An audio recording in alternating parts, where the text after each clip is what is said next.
Today we're going to hit the unknowns of the Madison and West Wisconsin area. Join us as we dive into the things you might not know about that you should definitely check out when you come to this area.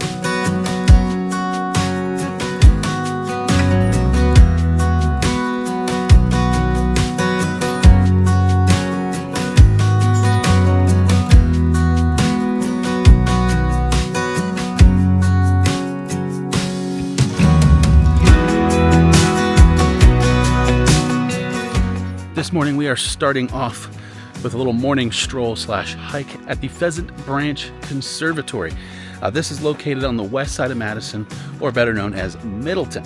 So Middleton is just about 20-30 minutes west of downtown Madison, but we're going to be kind of hanging out on this side of town because it's relatively unexplored on YouTube from what I can understand. So let's go check out this conservatory.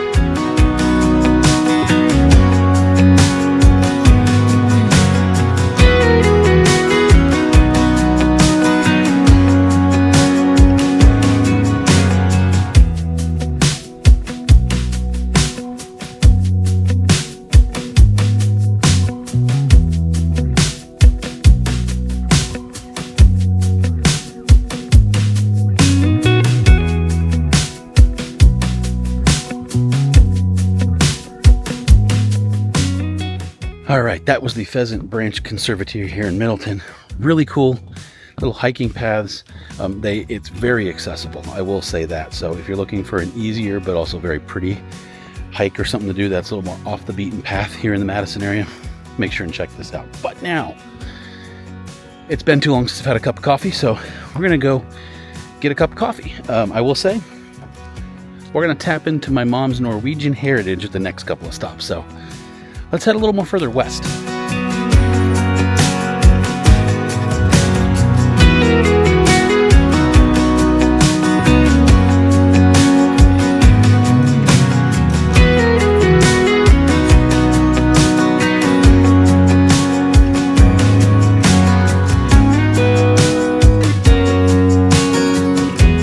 All right, well, we have come down to Mount Horeb.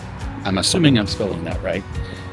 But apparently this is a big Norwegian community, and it is apparently the troll capital of the world. Didn't know that was a thing, so my mom will get a kick out of that. But we're going to do their Troll Stroll here for a second and see how many of them we can find. And then we're also going to get some coffee at a very traditional Norwegian coffee shop.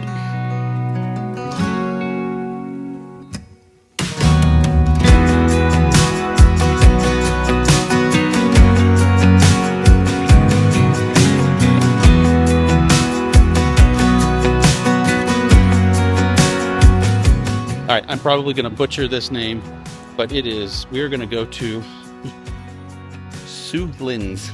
Again, I'm probably saying that a little too Texan, but it's a Norwegian coffee shop. They have pastries, that kind of stuff. It's cute. And so we're going to check that out, get a cup of coffee, maybe a pastry, kind of see what their specialties are and go from there.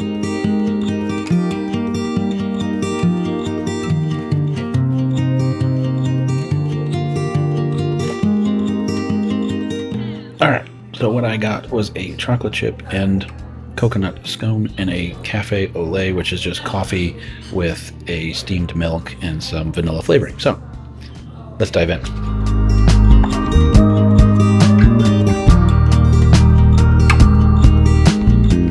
All right, well, two things. One, that is a very adorable little town. Two, that coffee was amazing and simple. I like it when coffee is simple but amazing. And then the scone was freaking great too. More importantly, it was affordable, which is a rare thing this day and age to get something that's good and affordable. So with that, I've eaten more than I normally eat in the morning. So I think we're gonna jump in the truck and head to a state park that's not too far from here, that apparently has some really cool views, and take another hike. I've already gone 1.5 miles today. We might as well go a little bit more. So let's head over to Blue Mound State Park.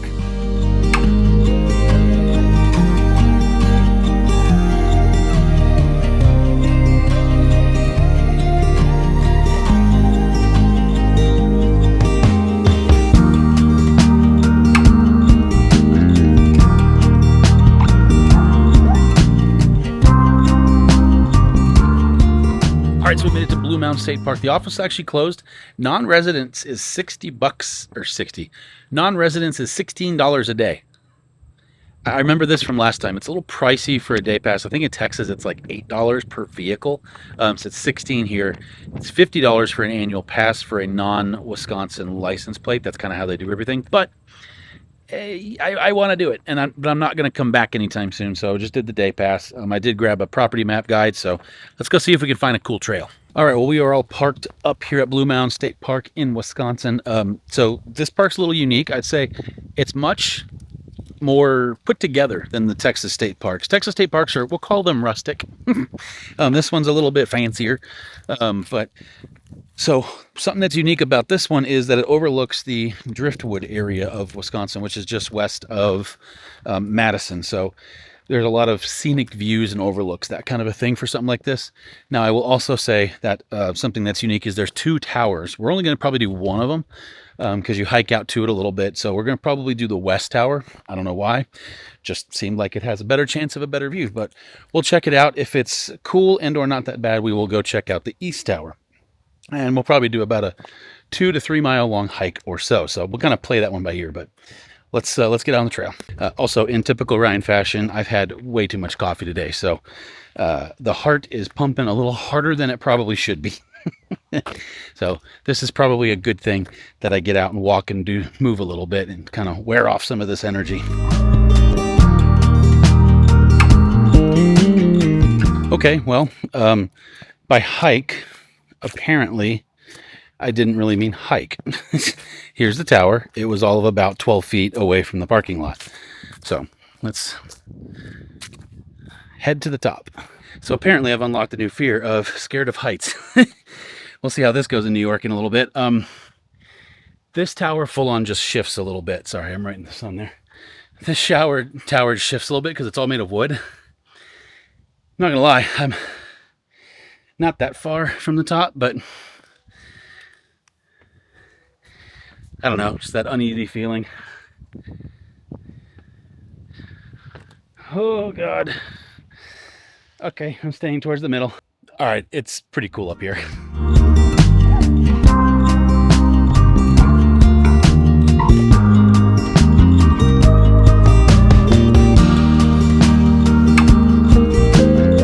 Well, that's beautiful, but apparently my old age, I've become apprehensive, we'll call it. So I'm gonna get down now.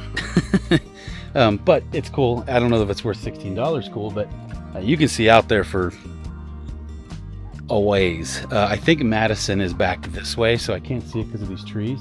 I'm not sure that I would be able to see it, but maybe we'll go to the east tower and give that one a shot and see if we can see anything else. So I'm gonna get down now before I have a panic attack.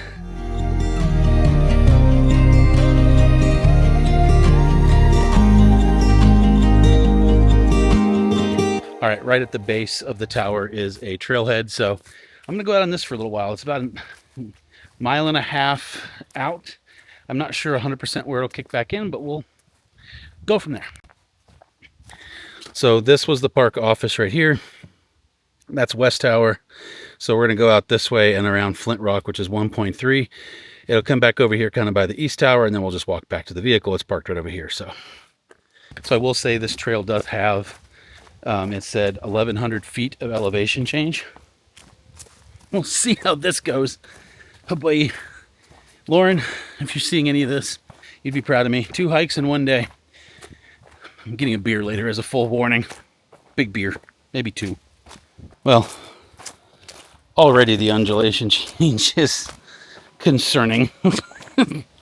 Well, we'll see how this goes. This might be the most well-marked trail I've ever seen, at least for us. That's insane. I think they want you to stay on it too. So just another little interesting factoid from somebody that's been up in this area quite a bit. We've never filmed this particular area, but Madison, that kind of stuff growing up, my family being from here. Right down the street, there's something called Cave of the Mounds. You see signs for it, as I bust my ass. You see signs for it everywhere. So that's a cave that goes underneath. It's private. It's not part of this system. So my 2 cents, you know, there's nothing wrong with the touristy stuff. I mean, we're down for a good Disney theme park every once in a while, but we kind of prefer this kind of thing a little bit more of the state park, natural park, that kind of stuff. Signs.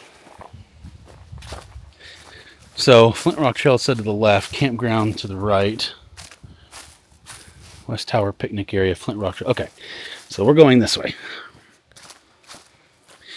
Yeah, like I said, so we're a little bit more into this kind of stuff, and since we've made the size of our trailer a lot smaller, down to our little 30-foot travel trailer, like we could camp here. And so that's what's exciting for us, is being able to immerse ourselves a little bit more in some of these parks and do this kind of stuff. So, and I say that we're looking at cruises right now, we're looking at some international travel.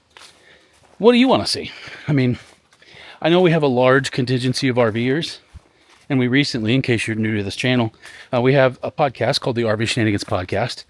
We moved it over to its own channel just because YouTube didn't love that we had it on here. So it's doing its own thing right now. So if you're here for all the RV stuff, go check that out. Links down in the description. All that good YouTuber stuff we're supposed to say. Okay, time for hikey hike time.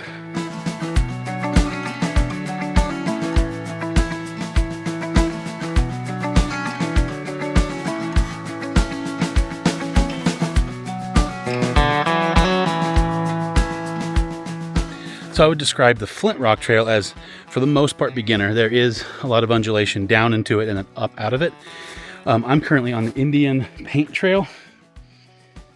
I'm currently on the Indian Marker Trail now, which is, I'm using as kind of a cut back to where I parked the truck. This is a little bit more, I'm going to call it intermediate, but there's a lot of rocks. So you just have to really, watch your footing. So, yeah, I'm not going to talk a whole lot to the camera. I'm going to focus on not falling on my face. This is a unique thing to Wisconsin, is the amount of ferns, because of everything that, just because the humidity up here is always crazy. So you get these little sections of ferns. Now you can see how they're yellowing up. That's because of the cold. So they'll die off in the winter and come back in the summer. And you can tell how now we're automatically out of it. For whatever reason, humidity just kind of sticks back there and they grow. It's kind of a unique thing. There's kind of a cool thing at the Wisconsin Dells called Fern Valley that, like, the carriage rides go through and all that, and it's like all these cliffs, and these ferns grew right on the side of it. I say cliffs, it's not super tall or anything or big, but it's just an interesting little tidbit. So if you're up in the Dells, that's a fun thing to go do. We've done it so many times that we just never do it on the video. So all right, the sweat's running down my face now. Oh wait.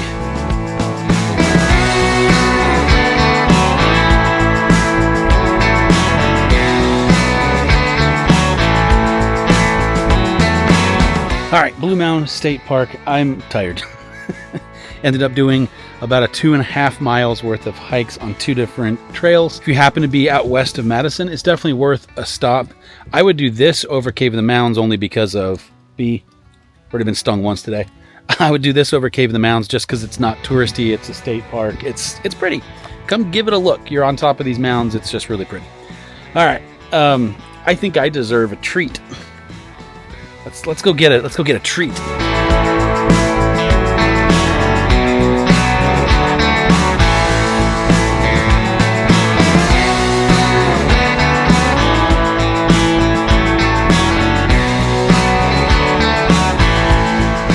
All right. Well, as my treat, I was not that far from the new Glarus brewery.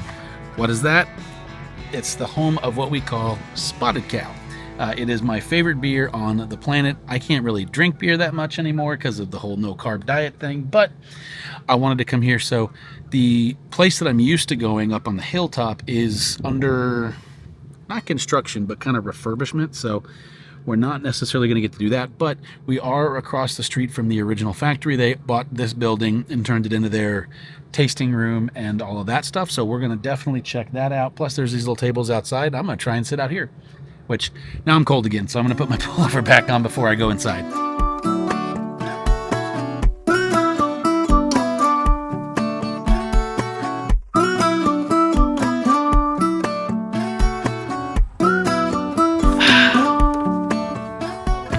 This is my favorite beer on the planet. So they do like a tasting. You can get like 3 pours in a small glass. The rest of their beer is good, but this is my favorite, so I just got a normal sized one. This is my reward for all the hiking. So they are doing construction on the Hilltop location, which is one of the coolest spots in the state to grab beer. It won't be open until for another year and a half because they can't really do a lot during the winter, so they get to a certain point and then stop. But this, just sitting here, the original factory is right over my right shoulder. They do have RV parking. There's a couple of RVs sitting down there. But if you're traveling to or from the state of Wisconsin and you can come to New Glarus, do it. Get a spotted cow, sit out here in the sun, enjoy it. It's just calming and relaxing and peaceful. And oh so tasty.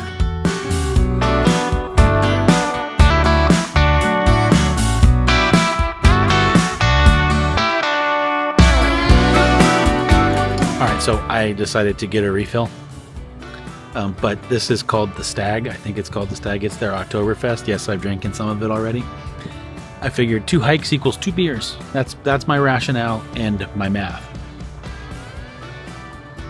It's very tasty. It's like a red traditional Oktoberfest. This is actually very, very good. So I'm going to finish this and then we're going to get on our way to our next stop before I head back to Madison for the day. Because I need to start getting ready to head back to Elkhart to pick up my rig. But I got to do some cleaning for my parents and a few things around there too as well today. All right, well, that's going to do it for our time here at New Glarus. I bought more things. I bought the Totally Naked. It's their lightest beer. That's Lauren's, the one she likes. And then I got some of the Oktoberfest, the Stag. So I'm going to take that home back to Texas. That's the beauty of the RV. Just roll back with it. So let's get out of here. I could use a little food to soak up some of the beer. Let's go.